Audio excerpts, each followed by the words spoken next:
Hello there guys, and welcome to Cox and Nut Gaming, and welcome to Castle Coxenstine Mark III.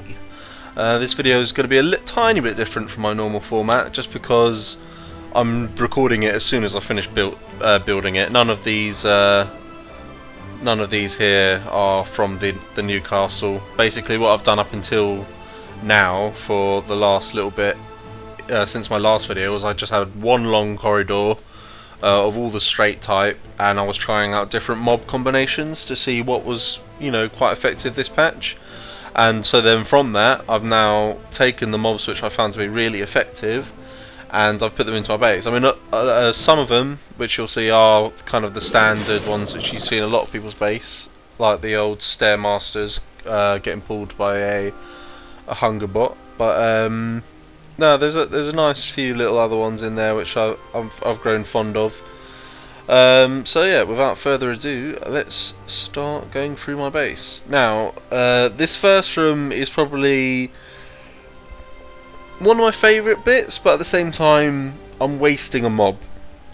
So it has good and bad points. I always say, if you can avoid it, don't waste a single mob, because the way they've changed the game in the last patches, time isn't so much of an issue. I mean, it is if you really take your time on every single mob and you play it really safe. You maybe run the risk of running out of time then. But if you're just kind of steamrolling through like most people do, time isn't as much of an issue as it was before the latest patch. So wasting mobs really does hurt, because without that extra mob to fight, it's just even less time that people are wasting. So, I like to avoid it when I can, and I think that's the only mob which I have actually got which you can avoid. But yeah, I really like this room, and so I've decided to keep it in. So to start off with, I put these very nice flame traps right at the entrances, so it's a bit of a ball ache to get in without getting hit. And then the last thing you want to do once you've gotten through there is have to backtrack straight out again. And so, straight away, people are forced into a situation they don't want to be in. And flame traps now, as I've said before, really hurt in this patch, especially when you get them fully upgraded. So, yeah, it's a nice little corridor there. So hopefully they take maybe 1, 2, 3 ticks of fire damage just getting through that corner. And then when they get there, they're met with an ogre. I'll just show you on one side. And in my experience, if I see a derp or a snotter, I normally think, oh crap, there's going to be something to pull me in. But if I see something like an ogre, I normally think it's going to be something else, because it's not the typical kind of pull creature, as I like to refer to them, which is just a creature which is placed a bit further up, like this one here, to make the pull, the aggro ring of a more important mob, like this down here, that little bit bigger. Like this snotter here serves no purpose other than pulling this mob.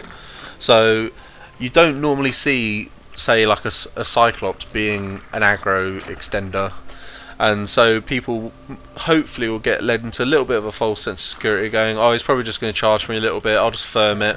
But when he doesn't charge, because I've got these guys set on the 3-punch combo, and they suddenly find themselves getting grabbed. As they get grabbed past the Cyclops, they're going to get hit with a 3-punch combo.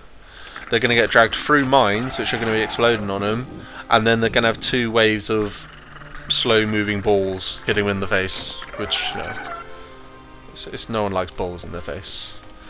So if they make it through that room, they've then got a very similar task to go through. They've got to try and avoid this flame trap, and I think I've set this derp up quite nicely, because I really wanted him to be more here, but I realised that if you walked deadly up to that wall there, you could skip the whole mob, and so my alternative was there. I'm still not entirely sure. I might give that a go, but what I didn't want people to do was to possibly hug this wall and then just get a nice easy shot on the mobs before they aggroed, but that might not happen.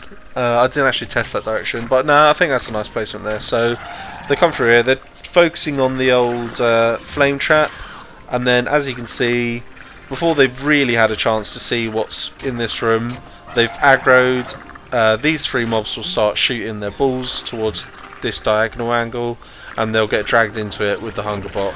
And while all that's going on, hopefully they'll take a few ticks from the flame turret, and you know, one or two little pokes in the face from a snotter as well. You know, never goes amiss. So you know, if that doesn't kill them, they then progress to the next room. The nice thing about this placement here is the flame. While it's more meant to, while the placement of this trap here is more to block the entrance for this mob, so people worry more about the trap rather than what's in the room. It also still has a chance to kind of hit them as they're leaving this room. So going into the next room, if these guys have say dropped a health ball or something, hopefully they'll still have taken a tick or two of damage. What I've got here is, it will be really strong, but at the moment my Scorpios or Scorpions, whatever they're called, it's a rank too small. I want it to get it up to the rank where it changes colour into the orange version, because its health.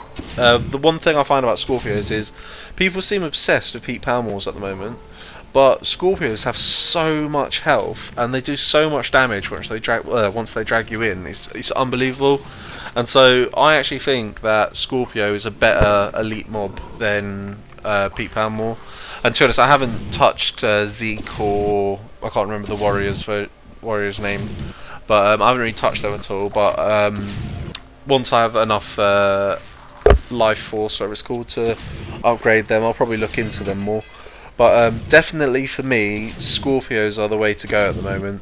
And these guys as well, in the latest patch, while they're still quite easy to kill, they can still take a few hits before they die. And if they do get a hit on you, I've got them set on the strong blows setting, which means they take about a second to charge up an attack, and then they just do a nice chunk of damage to you. This guy's on the pull function, so if you aggro this, you're going to get 3 claws coming out, dragging you into the flame trap, and then while you've been pulled and got that like 1 second stun on you, you're going to have 2 really strong attacks coming in towards you. And I might move these guys up a little bit actually, just so it's a bit more of a fluent movement.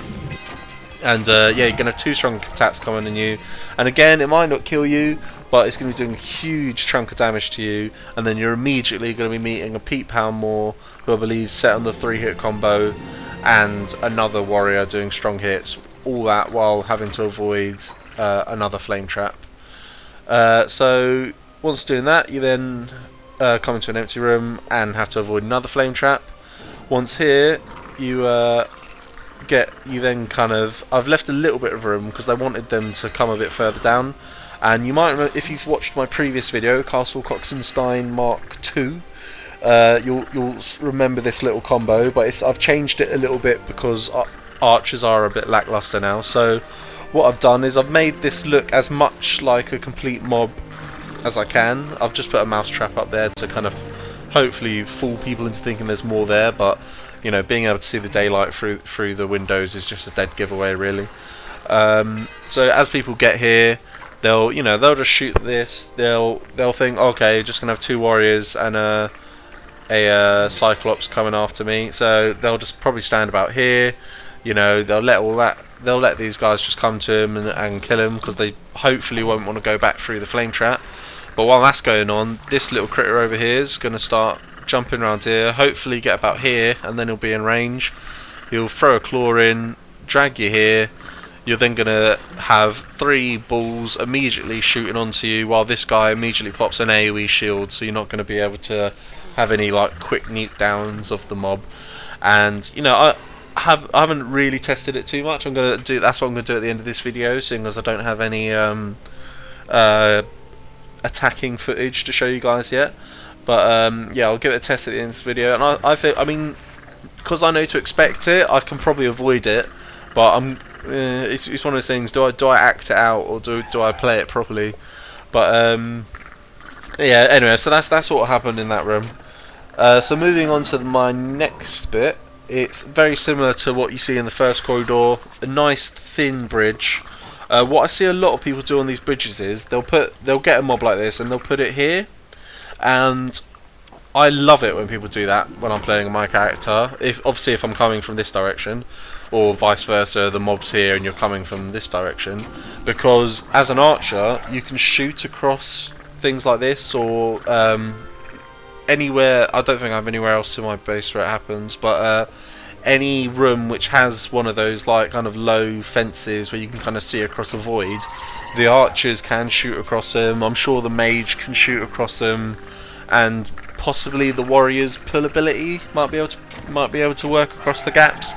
But so yeah, when the mob's there, I just tend to shoot a freezing bolt down and then just nuke them over the wall. So no matter how strong the mob is, you've just completely decimated them before they can get in line of sight of you, which is really nice. So that's why I've decided to put my mob here. You've got the old typical mousetrap here, so people will quickly rush through to get past that. They'll then... I haven't decided whether it would be better to have this guy a bit further up yet or not. But yeah, they'll rush through there, they'll aggro that. I suppose I can move these guys up a tiny bit more. Yeah, they'll aggro that then. And they'll immediately get pulled, and then, as I said before, as they pass the Cyclops, they'll get hit with a 3-hit combo whilst going into balls and hopefully setting off some dynamite. And you know, if they set it off how it's intended, that should kill them. But again, a smart player will know that there's probably something there, stand about here and shoot something down the corridor. Warriors can probably just firm it, and yeah, so shoot something down the corridor and then kind of just step around the corner and wait for them to come. I mean, that's what I tend to do a lot of my archer at the moment, is pull things around corners, and you know, it is very effective to avoid these kind of insta-kill mobs that you see a lot of in dungeons. But as I said before, though, the one thing I'd struggle with loads is an upgraded Scorpio. Their health is just so much that it doesn't matter how much you kite them. As soon as they've caught you, you know, you're taking a big chunk of health and then you're just running away again. So yeah, this next mob, it's nothing amazingly special. It's just 2 lots of 3-hit combos and 2 strong attacks. So if you're going to let them catch up with you, because obviously you're kind of avoiding dynamite as you come in here, if you take a hit from each of them, I'd say that's if it's not you outright dead, it's going to be a good, you know, half to 3/4 of your health gone if you take a hit from each. And so it was more that I wanted to mix up my dungeon. I'm not a huge fan of spamming, and obviously I have spammed the old Stairmaster thing a little bit, but at the same time I do feel like I've done it in different ways. I've added some variety in there, and that's what I ultimately aim for with my dungeons, is to create something hard that will hopefully kill you once or twice, but at the same time, if you know it's there, which obviously by watching this video now you're going to know it's there, and you know, I hope you try out my dungeon afterwards and I hope you beat it, because you know, it's part of the game. But yeah, as long as you have fun, that's good for me. I just like people to know that people have had fun, and I love it when people leave a little comment saying like, oh, nice dungeon or whatever. But so yeah, leading on to my second to last mob, it's just similar, same as what we've seen over here. It's just another Scorpio with 2 strong warriors, 2 smelly warriors, sorry, and so he'll drag you in, hopefully over some dynamite possibly, and as you get dragged in, you're going to have 2 strong attacks on you while he's biting your face off. And then to round things off, as I said, I like to create fun dungeons, and for me, dungeoning is all about reaching a boss at the end. And in my last Castle Coxenstine video, I showed that I had kind of just a hard mob at the end, and I've seen loads of dungeons of hard mobs at the end, and the more I do them, the more bored I get of them, to be honest. Like, when I first kind of worked out the Durr mechanics and the Mr. Filesley mechanics, so like how to beat these kind of elite boss units, it was really fun, and it was, you know, it was a nice little touch to have at the end of the dungeon, so you're not just killing the same mob over and over and over. So I'm hoping to start a little bit of a revolution and only ever have a boss unit in my dungeon. Sadly, this isn't a fully upgraded Durr, so he is really weak at the moment. I need to attack some dungeons to get myself some life force up. But yeah, so eventually he will be a fully upgraded, and along with my Scorpios, I'll get them higher once I've bought this and I've got enough to upgrade my upgrade station research lab as well. But yeah, so yeah, I just wanted to kind of cap off what I feel is quite a fun, varied, and deadly, more importantly, dungeon, with a fun boss fight at the end. I didn't want it just to be like what I see a lot of people doing when they've got those upgraded Scorpios at the moment, is they'll just have 2 Scorpios, and with the amount of health they have, and obviously firing 6 claws out at once, it's really hard to avoid it, and you do just get demolished, to be honest. Especially as there's a few more mobs in there as well. So it's, yeah, I'm hoping to start a little bit of a revolution, and I implore all of you to end your dungeons with a boss mob of your choice rather than just having 36 like annoying units. But so yeah, that's been my castle, my dungeon.